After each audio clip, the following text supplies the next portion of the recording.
সুপ্রিয় দর্শক মণ্ডলী, আজকে জানতে পারবেন বাংলাদেশের জাতীয় মসজিদ বাইতুল মোকাররম মসজিদের সকল জানা ও অজানা তথ্য। কে এবং কেন তৈরি করলো এই বাইতুল মোকাররম মসজিদ, যা বাংলাদেশের জাতীয় মসজিদ নামে পরিচিত। তো চলুন শুরু করা যাক। মসজিদটি রাজধানী ঢাকার প্রাণকেন্দ্র পল্টনে অবস্থিত। 1968 সালে মসজিদটির নির্মাণ কাজ সম্পূর্ণ হয়। এর স্থাপত্যশৈলী অত্যন্ত দৃষ্টিনন্দন। তৎকালীন পাকিস্তানের বিশিষ্ট শিল্পপতি লতিফ বাওয়ানি ও তার ভাতিজা ইয়াহিয়া বাওয়ানির উদ্যোগে এই মসজিদ নির্মাণের পদক্ষেপ গৃহীত হয়। মসজিদে একসাথে 30,000 মুসল্লি নামাজ আদায় করতে পারে। ফলে ধারণ ক্ষমতার দিক দিয়ে এটি বিশ্বের 10তম বৃহত্তম মসজিদ। তবে মসজিদটিতে জুম্মার নামাজ ছাড়াও বিশেষ রমজানের সময় অত্যাধিক মুসল্লির সমাগম হয় বিধায় বাংলাদেশ সরকার মসজিদের ধারণ ক্ষমতা 40,000-এ উন্নতি করে।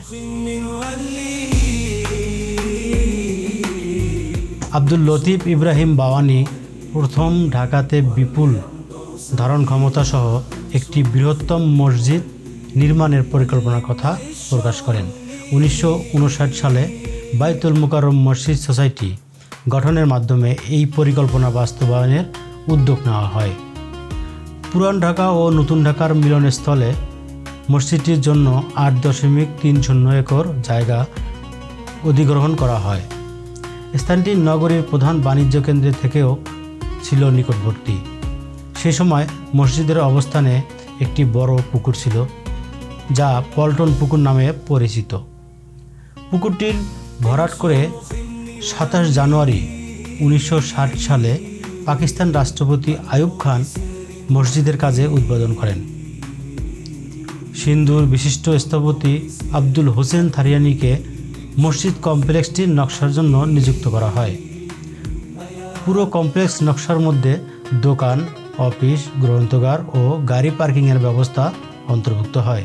মসজিদটির নির্মাণ কাজ সম্পূর্ণ হওয়ার পর শুক্রবার 25 জানুয়ারি 1963 সালে প্রথমবারের জন্য এখানে নামাজ আদায় করা হয়।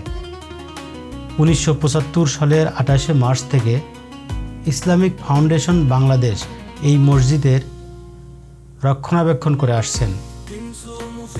বর্তমানে বাইতুল মোকাররম জাতীয় মসজিদটি 8 তলা।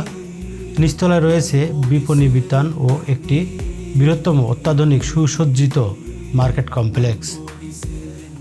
দোতলা থেকে 6 তলা পর্যন্ত প্রতিতলায় নামাজ পড়া হয়।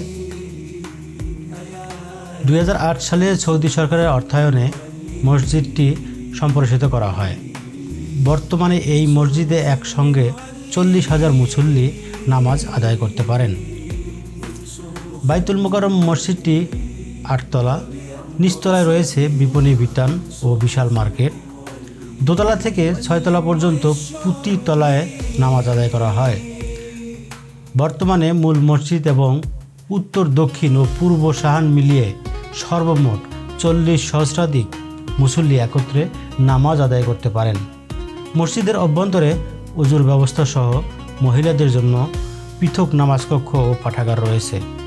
প্রথম তলার আয়তন 26,517 বর্গফুট, দ্বিতীয় তলার আয়তন 10,660 বর্গফুট, তৃতীয় তলার আয়তন 10,723 বর্গফুট, চতুর্থ তলার আয়তন 7,370 বর্গফুট, পঞ্চম তলার আয়তন 6,925 বর্গফুট এবং ষষ্ঠ তলার আয়তন 7,438 বর্গফুট।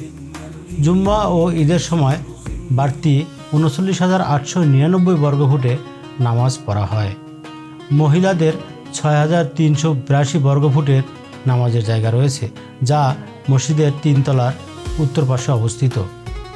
পুরুষদের অজুখানার জন্য ব্যবহৃত হয় 6,425 বর্গফুট। মহিলাদের অজুখানার জন্য ব্যবহৃত হয় 880 বর্গফুট। মসজিদের প্রবেশ পথটি রাস্তা হতে 99 ফুট উঁচুতে অবস্থিত। প্রতি শুক্রবারে দূর দূরান্ত থেকে অনেক মানুষ আসে এই মসজিদে জুম্মার নামাজ আদায় করতে। অনেক দেশি বিদেশি পর্যটক বাইতুল মোকাররম জাতীয় মসজিদ দর্শন করতে আসে প্রতিদিন। যদি আজকের এই ভিডিওটি আপনাকে এতটুকু হলেও প্রভাবিত করে থাকে বা আপনার উপকারে এসে থাকে, তাহলে অবশ্যই পরিচিতদের সাথে শেয়ার করুন, আমাদের ইউটিউব চ্যানেলটি সাবস্ক্রাইব করুন এবং এমন আরও দুর্দান্ত সব ভিডিও পেতে চ্যানেলটিতে লাইক দিতে ভুলবেন না। এবং নেক্সট ভিডিওতে আপনারা কোন ধরনের ভিডিও দেখতে চান তা অবশ্যই কমেন্টের মাধ্যমে জানিয়ে দিবেন। সবাই ভালো থাকুন, সুস্থ থাকুন। আল্লাহ হাফেজ।